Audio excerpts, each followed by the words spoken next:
Here are 6 very common mistakes that a beginning wrestling parent makes, and that, if you watch this and absorb some of this, you can catch yourself before you kind of do more harm than good. Number 1, make sure that you understand that wrestling is a sport of a feel. Just because your wrestler drilled something 5 times doesn't mean they're going to be able to hit it during live wrestling or during a match, and especially during a great opponent. Okay, so there's a feel involved. So I think sometimes we think that just because we can grab our opponent, that everything is like manipulation to score, let's say on a takedown standpoint, but it's not. Gymnastics is, not gymnastics, boxing is all feel. I can't grab you. Everything is feel. And there's a lot of technique to boxing too, obviously, but there's a lot of feel involved in wrestling. It's not just kind of barbaric, grabbing someone and twisting them and getting their legs or whatever. And just getting off a bottom is a feel. So a lot of coaches teach this, and it's very wrong. Move nonstop on bottom until you get away. No, you shouldn't move nonstop on bottom because you can get in trouble. So you want to base out and we want to wrestle in sprints, wrestle in flurries. You shouldn't move nonstop on your feet either, right? So slow down. Understand that we have a long, 6 minutes on the clock for you high school guys, and roughly 4 minutes for the youth kids, which is not much time. But give them permission to slow down and wrestle off of a feel. And it's going to take some time before they can utilize these techniques in live competition. Now, we have a benefit, at least here in Missouri. A beginner wrestler wrestles other beginners for the first year. And then, you can enter tournaments as, a 1, 2, 3, or a 4. So a 2 is an experienced wrestler, second year or more. A 3 is a state qualifier, and a 4 is a state medalist. So usually tournaments are pretty much bracketed beginners, and then the 2s and then the 3s and the 4s are usually together, so they have more kids at the tournament. But at least you can pick and choose, and you can have an opportunity to protect your kids. And they're going to get thrown to the wolves plenty in practice when they wrestle more experienced kids. But it's just going to take some time. So I always say, don't even really worry about the win-loss record until like their 3rd season. That would be beneficial. Secondly, from a technique standpoint, you want to focus on the best 2 to 3 wrestling techniques from the very common positions. So for a beginner, their positions are a little bit more common. So let's say you're a youth wrestler. That's because most beginners are youth. Let's say that. Just learning how to run a half and counter a half. That's common, but you don't see that at the high school level. You don't even see that in advanced kids wrestling, right? Because there's better ways to turn somebody, so people quit doing that. That's kind of like the starting point from a turn on top, you could say. So how about a cross wrist? I chop your arm, I get your wrist across. That's a common position. How about I count all this stuff because I coach for a living. I have since 1999, and everything's got to be, I look for the predictability of a wrestling match. So for example, the bottom opponent is going to get to their feet roughly 4 times a match. So 4 times a match, if I'm on top of you, I have to return you to the mat. And if you get away, you get a point. So I have to get really good at mat returns. There's 2 great ones, a back sweep and a side lift, right? So once you start to understand that your kids should be mastering a handful of techniques, from the very common positions. You shoot, I sprawl, you might have a hand on a leg. You shoot, I sprawl, I catch you in a front headlock. That's 2 defensive positions, right? You can also be head outside on one leg, head inside on the other. So you could say 3. So from there, we're like, okay, you got 3 ways to score from a front headlock, and there's 1 great way to score from these other 2 positions. Let's just do that. And your coach might say, well, I know 7 things to do. Well, we don't have time for 7. Let's just master the best 1, or the best 2, or the best 3. And so once I've prioritized all of this, right? And it's on our online wrestling academy. If you went to purlerwrestling.com, you can get it there. And we have a beginner's phase, or it's called a basics phase. That's all you need. And then there's phase 1, phase 2, phase 3. So it's a 4-part wrestling course. But so the best few techniques from the common positions. So start looking for the wrestling matches and say, man, my son or daughter get to their feet 3 times a match, but they never get escapes. Okay, let's learn to break the lock. Put the lock on the hip bone. You don't want the lock on the belly button. We want to isolate. So there's a way to break the lock. One tremendous way. Okay, so you start to educate yourself now, which is what you're doing now, and say, oh, I see that all the time. And you start to say, my wrestler is not scoring. So we like to say, when you watch your kids' matches, write 4 columns. How did I score? How did I almost score? How did my opponent score? How did my opponent almost score? So however I'm scoring is good. Let's try to do more of that. However, how I'm almost scoring is good. I get to my feet 11 times this weekend, but I only got 2 escapes. That's 9 points I missed. Okay, so we're almost scoring from our stand-up. So getting to our feet is not a problem. It's breaking the lock. Okay, let's spend some time there. Hey, coach, knock on you got to help us. We're here all the time. And then how did my opponent score? Oh, I got cradled 14 times in practice. Well, we want to address that, okay? So how are my opponents almost scoring? They're locking their hands on a cradle, but they never put me on my back. Well, I still don't like that. So when you have those columns, right? And you look at our YouTube channel, subscribe there. We're the top 5 YouTube channel in America and for wrestling. And there's a lot of videos there that help educate you as well. And but so you start to understand, because you don't know anything about wrestling either, you beginning wrestling parent. And so start looking for the predictability in the common positions. It's a good way to shortcut. And when you evaluate your kids' matches, those 4 columns can be very helpful. Number 3 would be understand how nervous and anxious the kids are. Okay, now you just have to go to our YouTube channel, subscribe, and you just watch the playlist on confidence and nervousness and choke proof your wrestling. There's a playlist called that, and you study that, and you have your kids listen, but you study it more than them, and you coach them. You'll see some common themes. But becoming very nervous and scared, and you better not become nervous and scared and scare your kids. We got to have a little bit of stoicism here, right? And I see a lot of parents and coaches, hey, once mom and dad are scared or the coach is scared, it's over. Okay, it's over. So show a little bit of toughness there, but help them to deal with the nervous side of wrestling. And you should definitely look at our YouTube channel for that. Okay, as far as being a beginner and a novice, understand that in practice, if you can keep them in the beginning stages with kids that are of a similar experience level, that's a good thing. But then it's all of a sudden you put them with someone with 3 years of experience and they get killed and you get frustrated. Don't do that.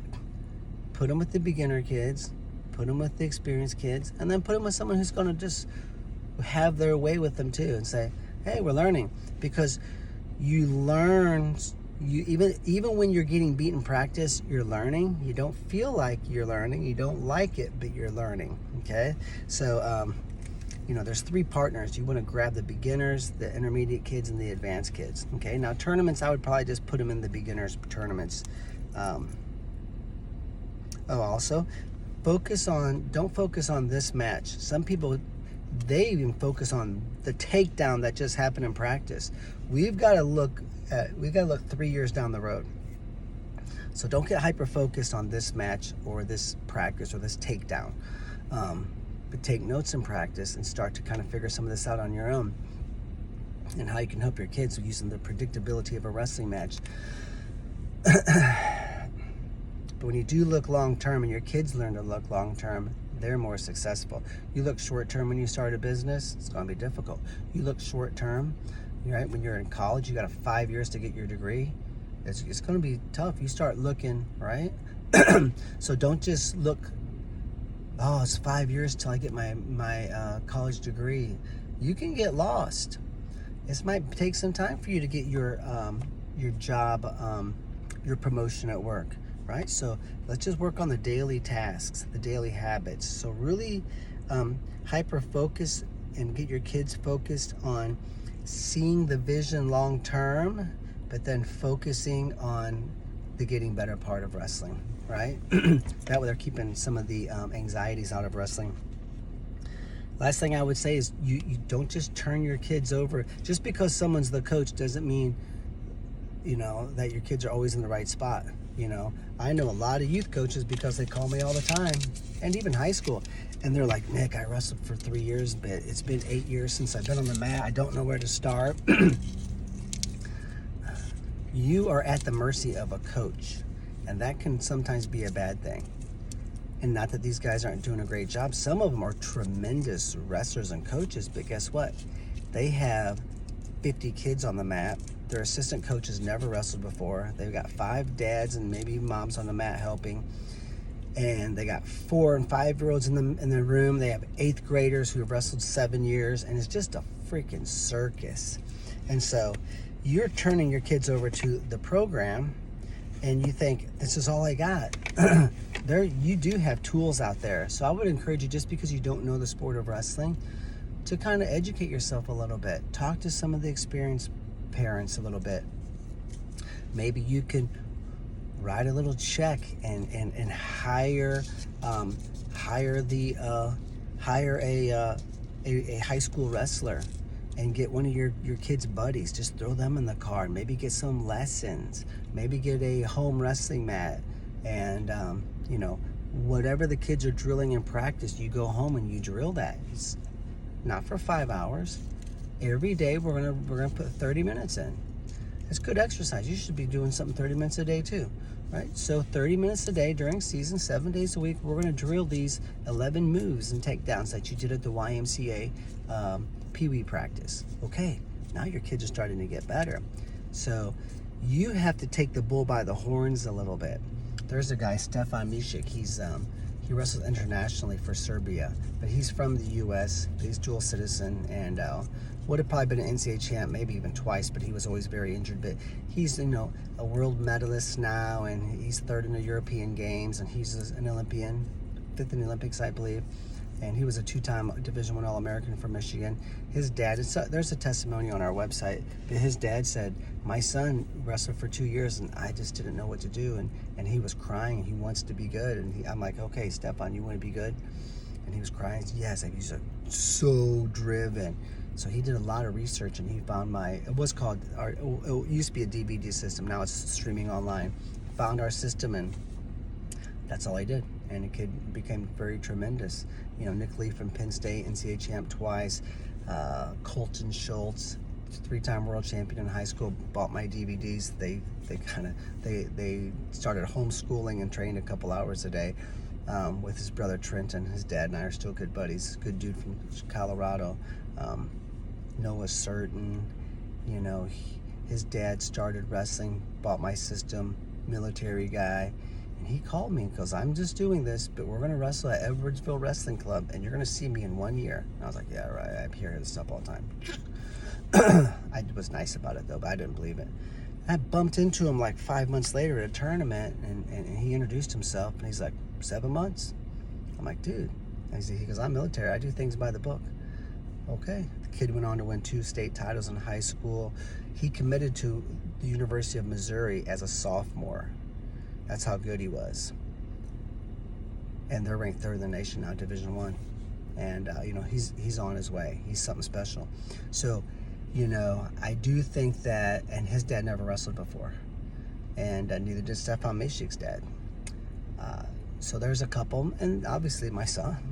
Look how tremendous he was. A lot of my athletes, and in 2022, out of all the state champions in the entire state of Missouri, 23% of them train on my wrestling mats.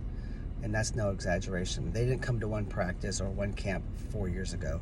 They trained 1 to 3 times a week, year round, with Purler wrestling. 23% of all of the high school Missouri state champions, out of 4 classes, 23% trained with me. So,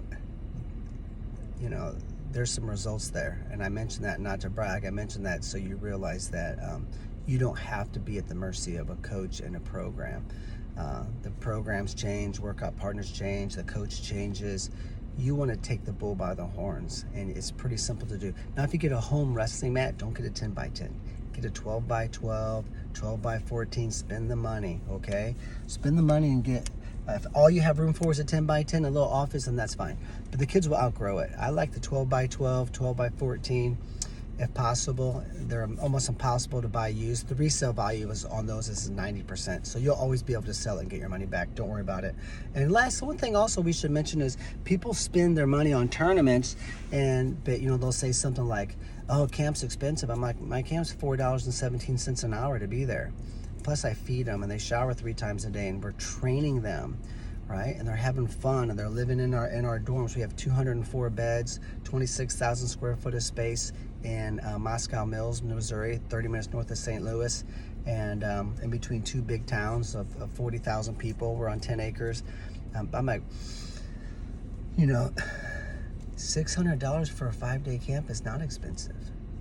You just spent $600 going to the Kentucky Nationals, and your daughter went 1-3 and wrestled 11 minutes. You spent $600 on 11 minutes of wrestling. Here, they're going to get 30 hours of wrestling for the same money. So you start to say, I'm not made of money. Well, then just skip some tournaments. You don't have to go to every single tournament, even the weekend tournaments. If you're like, just sleep in. You and the family want to sleep in sometimes. So you say, yeah, we're not going to go down to the Forest Park Open. It's the same kids we wrestled the past 2 weekends. It's going to be the same kids. Let's just skip this. And then maybe next weekend we'll drive down to Southwest Illinois to that tournament and wrestle new kids. We got to leave early. We got to get a hotel. So let's save this $110 this weekend. And we're going to save that because next week we're going to wrestle some new kids. And then this weekend we can do some training, right? On that home wrestling mat you had, and maybe even our online academy if you had interest in getting that. But look at how expensive the tournaments are. And understand that that's where a lot of the expense is, and you don't have to do every tournament. And if you can reallocate some of those funds and you start to say, when you start looking at what you're paying for the time that you're getting, you even spend $190 this Saturday on a tournament. You sit in the bleachers for 14 hours and your kid gets 3 3-minute matches, and he pins one kid, gets pinned once, and goes a distance once. He wrestled 4 minutes and 24 seconds. And you're like, man, that's a long day. I got up at 5:30 a.m. We didn't get home. And if you stop at dinner with the family, there's another $120. Dude, you just spent $250 on 4 minutes of wrestling. And you got to do tournaments, but just understand that that's where the expense is. So there's a few things, but definitely look at our YouTube channel. It's tremendous. It will change your game. There's not a whole lot of technique stuff there, just some trickery and things. Our main system is at purlerwrestling.com, but our YouTube channel could be tremendous for you. And avoid the weight cutting bull crap for a few years until they get older. And if they want to lose 2 pounds here, a pound there, that's not really a bad thing. But there's weight loss videos on YouTube as well as many other things. We're going to add a strength and conditioning tab. We just added an 8,000 square foot training center, strength room to our facility. So, you can check us out at purlerwrestling.com for all the details if you had interest in our camps and things as well. So, either way, there's the top 6 mistakes that I see that the beginner wrestler parent makes. So, good luck to everyone. You can check us out at purlerwrestling.com. Check out YouTube. Thanks for watching.